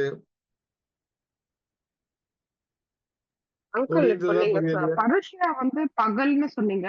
ஆனா நம்ம இது படிக்கும் போது 2ஆம் வருகையில அது ரகசியமாய் வந்திருத்தல் அப்படின்னு சொல்லி படிச்சோம். அது பகல் இரவு என்பது with respect to what? அவருடைய பிள்ளைகளுக்கு கிடைக்கிற அனுபவம், அவர் பிள்ளைகளுக்கு கிடைக்கிற அனுபவம் இல்லையா?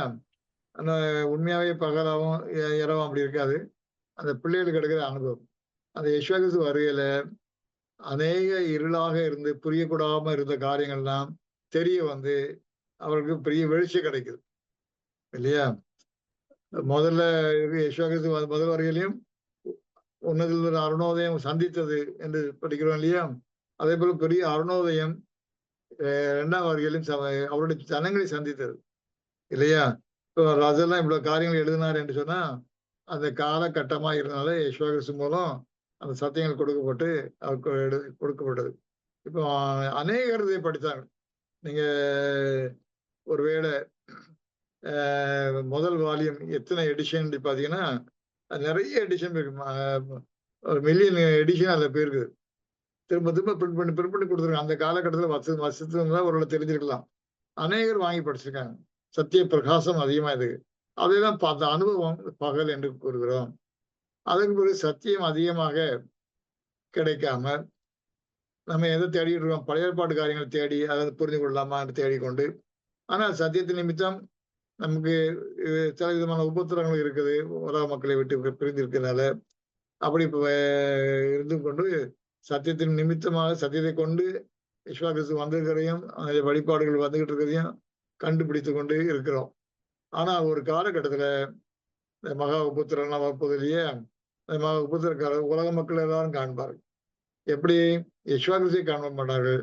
விஸ்வாசம் என்கிற வல்லமை வேலை செய்கிறதை தேவன் எழுந்தருளி வேலை செய்கிற காரியங்களாம் கண்டுகொண்டு அவர்கள் மனக்கண்ணால் அவரை காண்பார்கள். அப்படிப்பட்ட காரியம் எப்போ வரும்? பெசிலியால வரும். அது பகலா இருக்கும் என்று நினைக்கிறோம். சரியா? ஓகே. சரி, வேற யாராவது ஏதாவது கேள்வி கேட்குறீங்களா?